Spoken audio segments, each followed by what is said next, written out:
Yan na, magandang umaga. So, yan na, tumingin tayo ng ulam. So, maggaga tayo ng baboy. So, yan.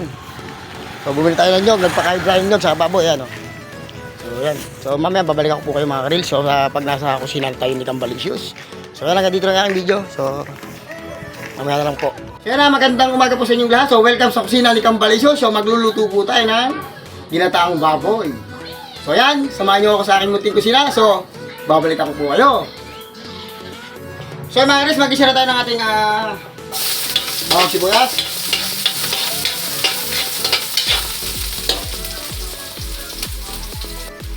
So luya. So i-gisa natin yung ating pinakababoy. So para maging pagsama-sama yung lasa ng ating mga ingredient o yung ating bawang sibuyas. So maganda ko po kayo. Natin ating pinakababoy. So yan natin maluto. Natin pinakababoy, yan o. Napakasimple lang yung ating recipe mga Chris, mga ka-YT.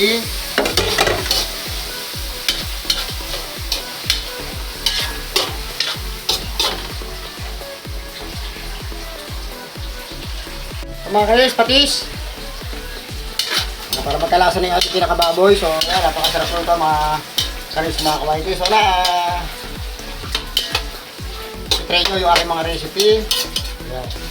Simpleng ulam po natin ngayon ay ginataang baboy.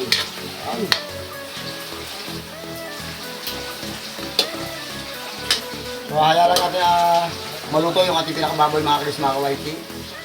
Haya lang natin na lumabas yung pinakamantika o tubig ng ating pinakababoy. So tatakpan po na natin ito mga Chris, mga ka-YT.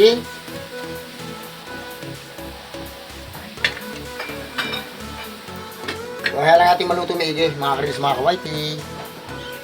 So, mga Chris, ilalagay natin yung ating pangalawang gata. So, maganda sana kung talagang kakanggata yung ating gagamitin. So, gumamit po tayo ng pangalawang gata para sa ganun mas lalong masarap yung ating yan. So, yung iba kasi gumagamit talaga sila ng nasa sachet. So, nabili kasi natin nyog, medyo yun talagang kinuha natin yung kakagata. So kumuha lang tayo ng konti para sa pangalawang gata para lumambot yung ating pinakababoy. So lagyan natin ng paminta mga Chris, mga ka-YT. Yan.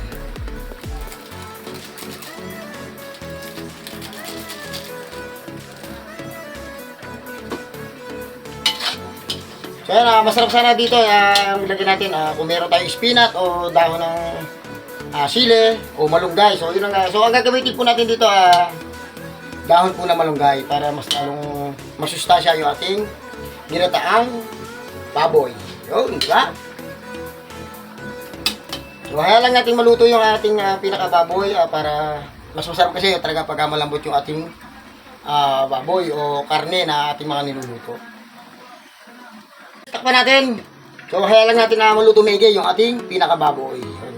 At syempre, susunod natin yung ating sili at yung ating malunggay. Siyempre yung ating kakanggata. So titimplahan na po natin yan. So haya lang muna natin lumambot yung ating pinakababoy mga ka-reels, mga ka-YT. So babalikan ko po kayo.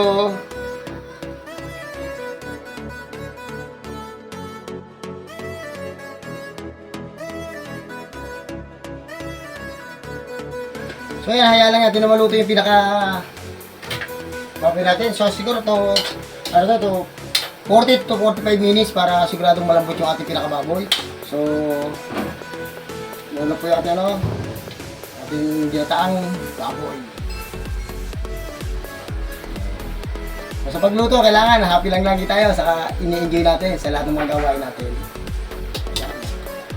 So, siguradong the best na naman yung ating recipe for today. Ginataang baboy ni Cambalicious. So, kaya lang natin na lumambot na yung pinaka-baboy natin.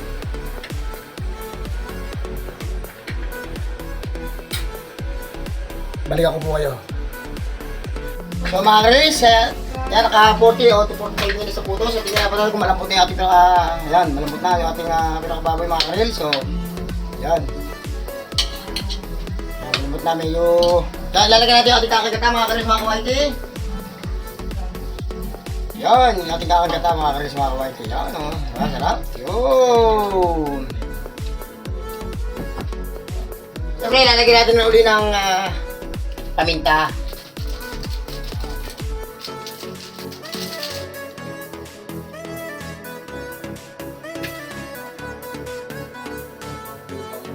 Siyempre, yung ating siling berde. So, optional lang po yung ako, gusto ko kasi nga may konting ahang, so lalagyan natin ng siling labuyo yan. Yan, mga Chris, mga kawaiti. So, asin. Yan.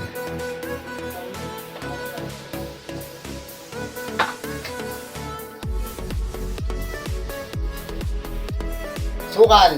Yan, ating pangunahin pampalasa. Yan.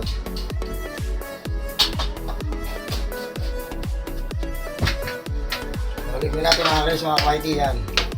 So, hayaan lang muna natin na kumulo pa itong ating pinakakakagata para lalong mas malambot yung ating pinakakarne o yung ating baboy.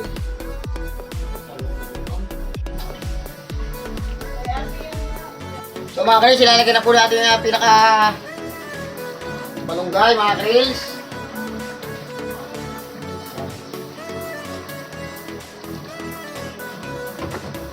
Yan, masarap sana dito yung mga daon ng sili, spinach. Yan.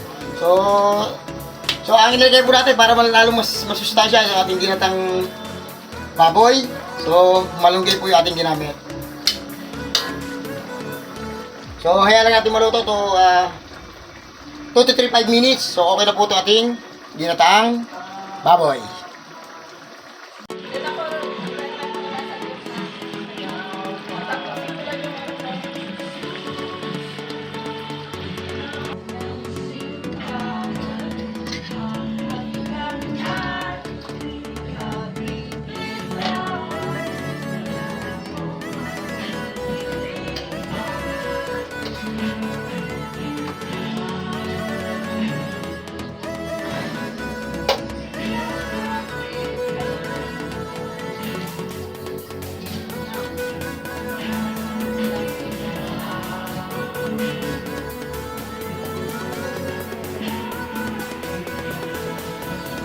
So mga guys, mga kawaiti, luto na po yung ating ginatang baboy ni Kaumbalicious. Sana i-try nyo yung aking mga recipe. Maraming salamat po sa inyong lahat sa aking panonood ng aking mga video. Thank you for watching everyone. God bless us all.